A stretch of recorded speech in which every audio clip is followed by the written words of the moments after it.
just the sheer mental energy it takes to go to a doctor's or something, just to make an appointment or speak to somebody, and then to be treated like you're not even a person when you get there. It just knocks you so far back. It's like beyond belief. The lady from reception said, to be fair, how did the likes of you come in an ambulance? You should have come on the bus. I could hardly stand at this point. Then they decided that, oh, well, you smell, so we'll have to spray you down with air freshener. We are all for equality, equal rights for every person on this planet.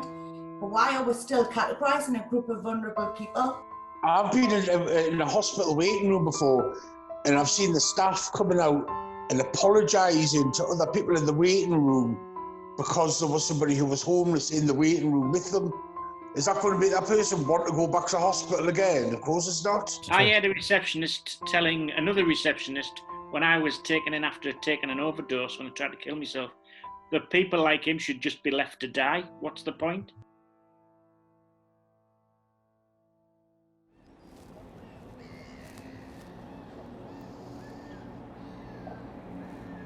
The significance with the bench is I find it a good reflection of the journey I've been on. Sitting here, 5.5 years ago I was sat here broken, nowhere to go to. I had lost the house, the family, become homeless through addiction, and I had nowhere to turn. 6 months later, I sat on this same bench and my life had transformed. When I moved up to Newcastle, I didn't really have any family anymore. I'd lost touch with everybody, didn't have any friends. I just wanted something I could talk to. Just, okay, they can't talk back, but something I could spend my efforts on, my time with, and something that relied on me. If I die, what's going to happen to them? They keep me busy, they keep me alive, I suppose. One day I left the house, I thought I'd only been out for the weekend. I'd been out for 2 weeks. 2 whole weeks of my life. And the only reason I knew about it was missed phone calls and then looking on their social media, photographs and places I've been, things I've been doing, and I still to this day have no memory of any of them. And that's when it starts getting scary, when you have a big blackouts like that. Many years ago, when I was obviously rough sleeping, I had my rucksack on and I had the boxes that I picked up from Bond Street. And I'd walk up from Bond Street up to Park Lane, where we are now. And I would come down here roughly about 10, 11 o'clock at night, and I'd bed down to this spot, and this is where I would stay.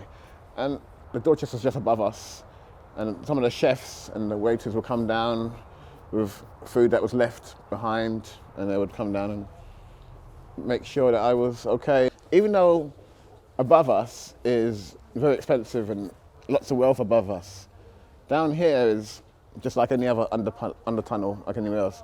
So this is one of my first points of me being on the streets alone. This area here, like this bit here, would be where I would come and sleep on a night time to feel like from Newcastle, the mayhem in Newcastle of other people sleeping out rough, and I would come here by myself and just sleep tucked down this area, just in the bushes, sleeping back, keep warm, try and keep warm, and be absolutely terrified. It's like being in a nightmare. The fear, you're lying in there, you're damp, you're wet, you're cold, and you're scared for your life. And all your senses, being out in the open, all your senses are like more apparent, more sight, smell, everything, and it's all making the fear go bigger, making it feel massive. I started off my career as a community worker many years ago, and then I had a big amount of trauma in about a year or 2 years. My brother murdered his mother-in-law. My mother and father both died of cancer within a year of each other. I split up with my girlfriend. I was living with her. I was bringing up her child, living in her house. So I lost like the child, the girlfriend, the house, and all of these things were all at the same time. And I just couldn't commit to my job anymore. So I started using a lot of drugs. and then I sort of lost the job, and then to carry on taking the drugs, I had to start selling drugs, you know, and that became my life for the next 30 years. It feels like somebody's throwing a big black blanket over you, and there's no good and there's nothing nice inside it, and you're trapped, and it just brings you down to the point that you just don't want to be there anymore.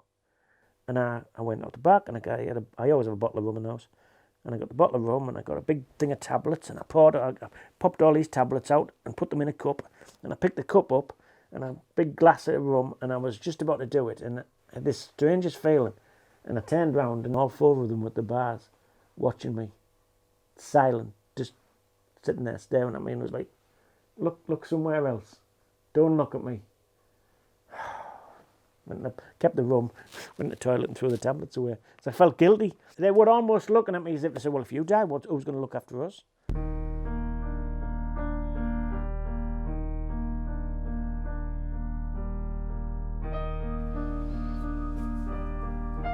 There are a whole bunch of us. I'm just one of many stories of people who take shelter on street corners, behind cardboard, newspapers and headlines.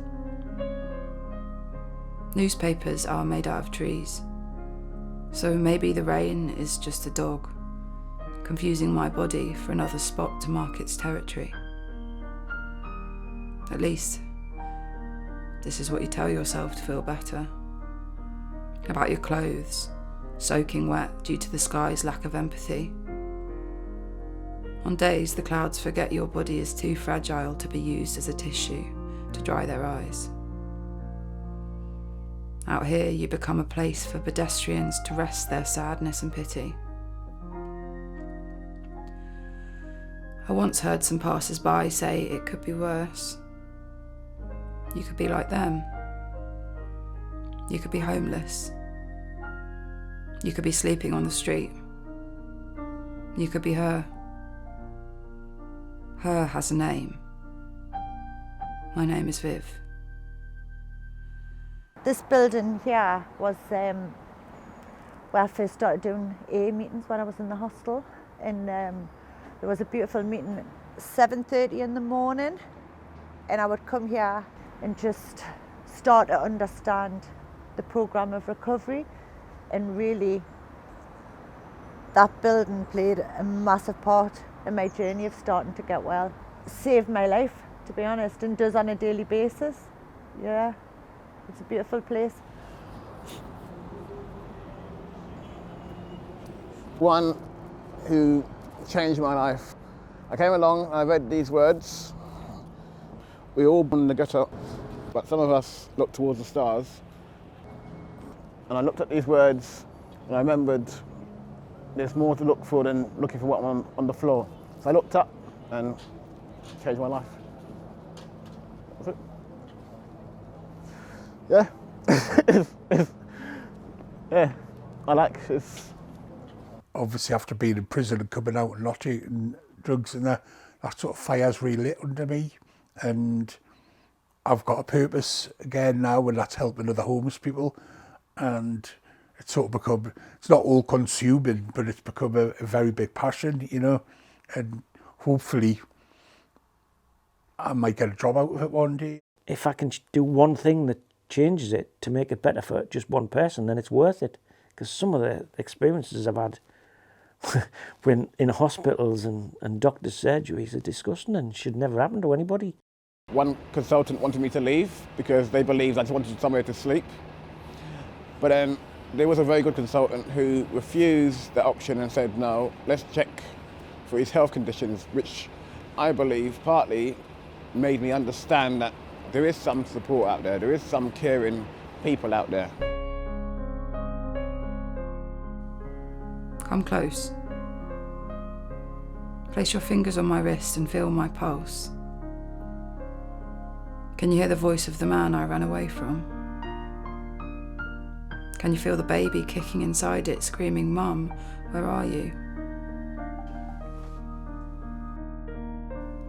The worst part about being on the street is knowing that there is a better future waiting for you when your eyes are closed. I try not to keep them closed too long. A warm smile, a friendly word can make a massive impact on a person to relax, to begin to trust, to begin to believe that a person wants to help. I finally started to feel like I'm not something on the bottom of my shoe, that I've got a worth, that I'm not a piece of shit. And that's how I felt for a long, long time. Just be kind, just show a bit of respect and be understanding.